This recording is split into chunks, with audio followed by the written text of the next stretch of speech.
Es gibt ja tatsächlich immer noch Westdeutsche, die waren noch nicht mal in der Ostzone.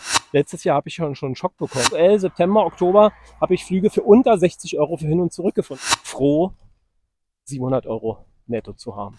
Und zwischen fahren die Polen ja viel besser Autos als wir sie fahren. Also logisch, Marcel ist eigentlich wieder Cheap Charlie. Ich empfehle euch eindeutig, keinen Pauschalurlaub zu buchen. Was kostet Bulgarien? Was kostet der Urlaub hier? Lohnt sich ein Kurztrip? Wenn ja, wohin? Lohnt sich vielleicht sogar immer noch die Auswanderung? Ihr wisst, Bulgarien hat seit 1. Januar den Euro. Also mit anderen Worten, lohnt es sich überhaupt noch herzuziehen? Wer meinen Kanal verfolgt, weiß, dass ich mich schon längere Zeit mit dem Gedanken trage, nach Bulgarien auszuwandern. Hat natürlich auch ein bisschen familiäre Gründe. Aber erstmal will ich mich vorstellen. Wer bin ich überhaupt? Mein Name ist Marcel, ich bin halber Bulgare, meine Mutter ist Bulgarin, mein Vater ist Deutscher, ich bin in der DDR aufgewachsen, habe die Wendezeit miterlebt. Und bereise Bulgarien seit 57 Jahren. Dadurch kann ich mir ein Urteil erlauben, was war vor der Wende, was nach der Wende. Meine Wohnung habe ich in Südbulgarien, bereise aber für euch die Strände der Schwarzmeerküste, aber auch im Inland, weit weg von den touristischen Sehenswürdigkeiten und Zielen. So bin ich immer bemüht, ungefiltert euch auch Bulgarien zu zeigen, mit denen nicht ganz so schön seid. Also, wenn du ein Fan von Bulgarien bist, abonnieren nicht vergessen und liken. Wir schauen uns an die Reisekosten hierher. Was kosten Flüge, was kosten Hotels? Wo sind sie am günstigsten? Wo sind sie am teuersten? Wir schauen uns an, wie sind die Restaurantpreise nach Einführung des Euros, die Lebensmittelpreise. Wir gehen kurz darauf ein, was man überhaupt hier noch jetzt bekommt für den Euro. Möchten kurz klären, warum immer noch so viele Westdeutsche Bulgarien als eine Art Land mit 7 kyrillischen Siegeln sehen. Und was viele auch immer noch interessiert, was kostet es, in Bulgarien eine Wohnung zu mieten? Und da kann ich gleich sagen, es hängt absolut von der Region ab. Wir schauen uns auf einen einheimischen Markt um. Wie teuer sind die Preise im Jahr 2026 für die leckeren bulgarischen Tomaten, für die Gurken, für die Paprikaschoten? Vielleicht finden wir sogar raus, was die Menschen hier in Bulgarien aktuell verdienen. Vielleicht sogar ein Haus kaufen mit einem kleinen Garten. Ich kann gleich sagen, die Preise sind gestiegen. Es ist aber noch vieles möglich. Das wird alles in diesem Video geklärt. Wenn dich das interessiert, bleib dran.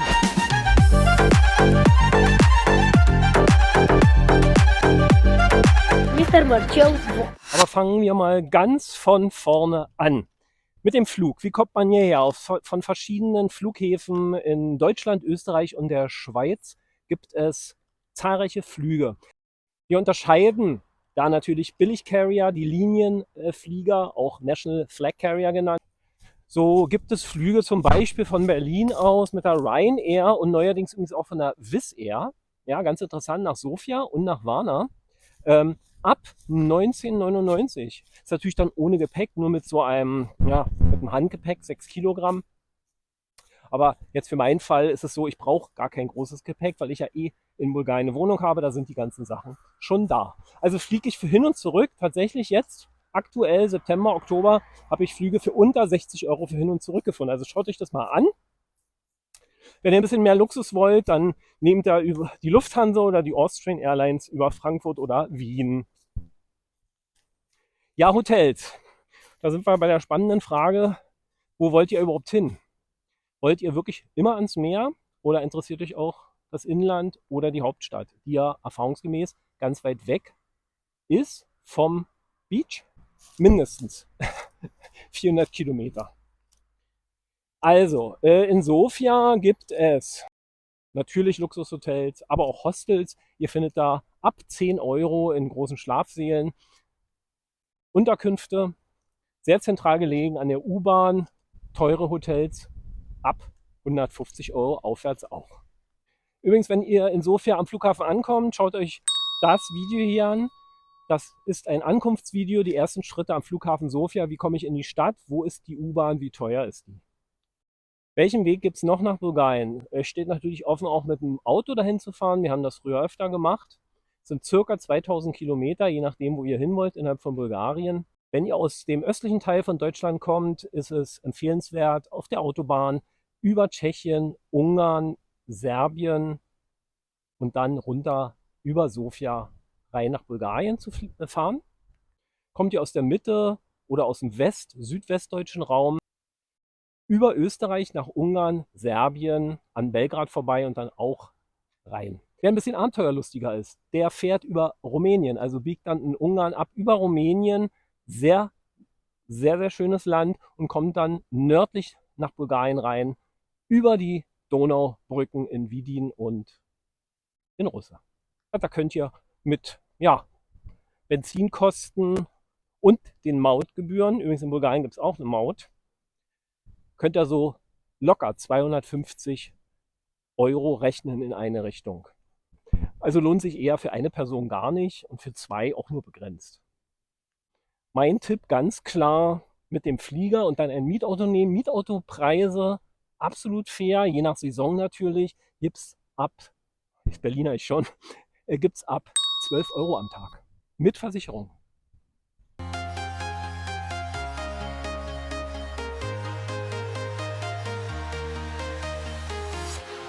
Nochmal ein Wort zu den Hotels. Wenn ihr so eine Standfreunde seid, was ich total verstehe, was sind natürlich die meisten Deutschen, dann beachtet, dass ihr auch mal ein Hotel in den Städten nehmen könnt oder leicht außerhalb. Nicht an den Goldstränden, beziehungsweise am Goldstrand oder Sonnenstrand. Ich empfehle euch eindeutig, keinen Pauschalurlaub zu buchen. Versucht euch diese Reise selber zusammenzustellen, da habt ihr echt mehr von, kommt vielleicht sogar günstiger davon und dann klar, ganz klar Hotels in der Innenstadt von Warna oder Burgas nehmen. Da seid ihr dann unter Einheimische und das Ganze macht viel mehr Spaß. Ja, viele fragen mich, Marcel, was kostet jetzt so ein Restaurantbesuch in Bulgarien? Kann ich mir das noch leisten? Jetzt ist der Euro eingeführt. Es ist teurer geworden. Eindeutig, da brauchen wir gar nicht drum rumzureden. Es ist noch teurer als davor das Jahr, wo die Preise sowieso schon angezogen haben. Und ich habe viele Restaurants immer nach meinem eigenen kreierten, ich nenne es Shopska Salatindex, bewertet.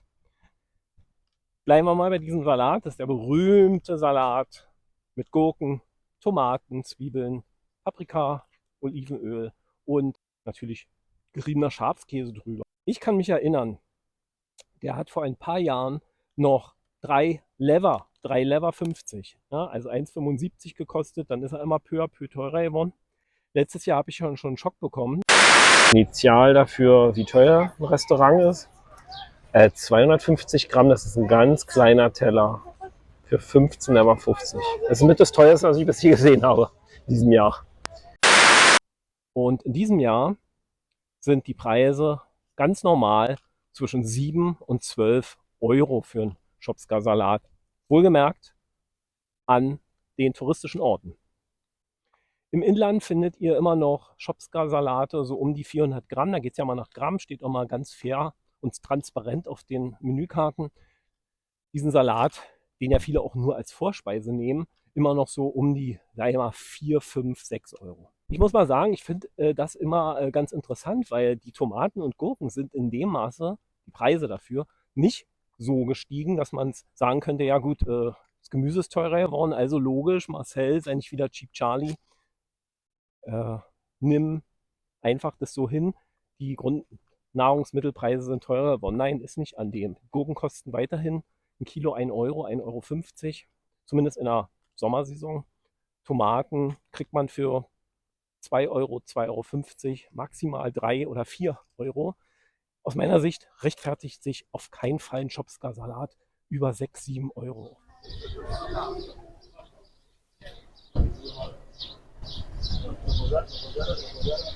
Blumen. Mal. Die sehen aber wirklich gut hier aus. Aber wenn ich mal gleich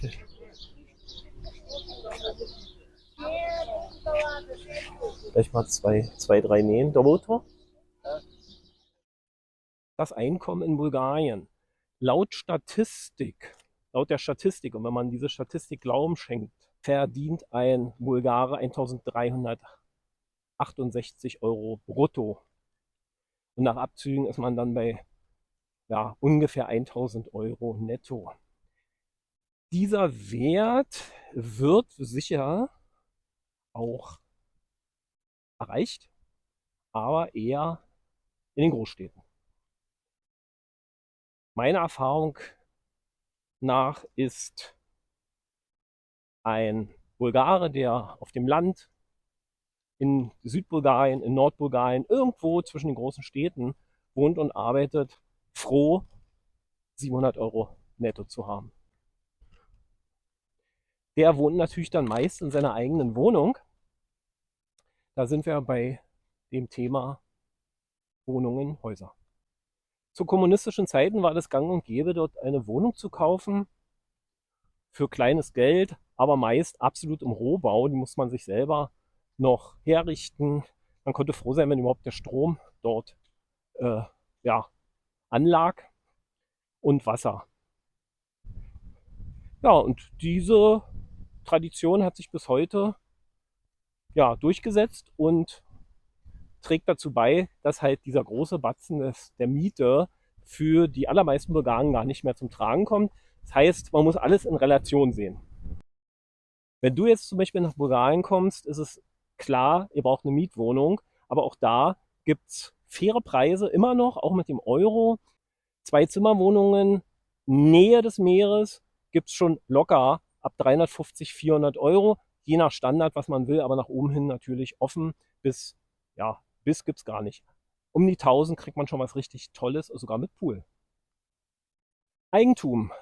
Häuser mit Grundstücken, habe ich mal nachgeschaut, sind teurer geworden, ist aber so, dass man feststellen muss, es gibt schon ab 50.000 Euro stabile Häuser, wo man sofort einziehen kann, die auch ganz nett sind, aber nicht unbedingt direkt am Meer.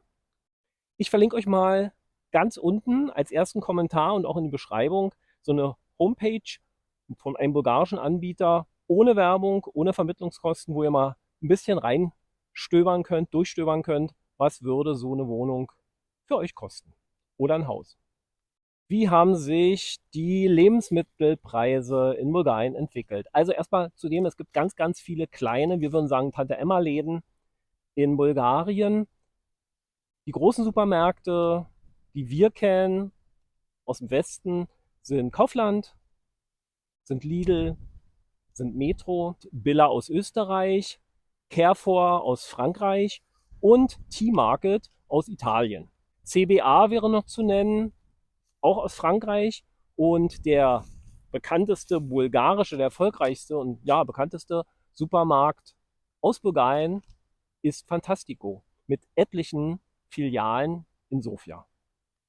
Ich habe vor kurzem eine Lidl-Filiale im Inland von Bulgarien, weit weg von den touristischen Hotspots, besucht. Wie sind die Preise nach der Euro-Einführung? Der berühmte Kisunum Mlerko, dieser bulgarische Joghurt, 66 Cent geht für 400 Gramm. Ordentliche Auswahl da. Croissant 49 Cent, Schokolade 99. Ja, das sieht nämlich erstmal aus wie Hühnchen, frisches Hühnchen. 3,57, verschiedene Größen.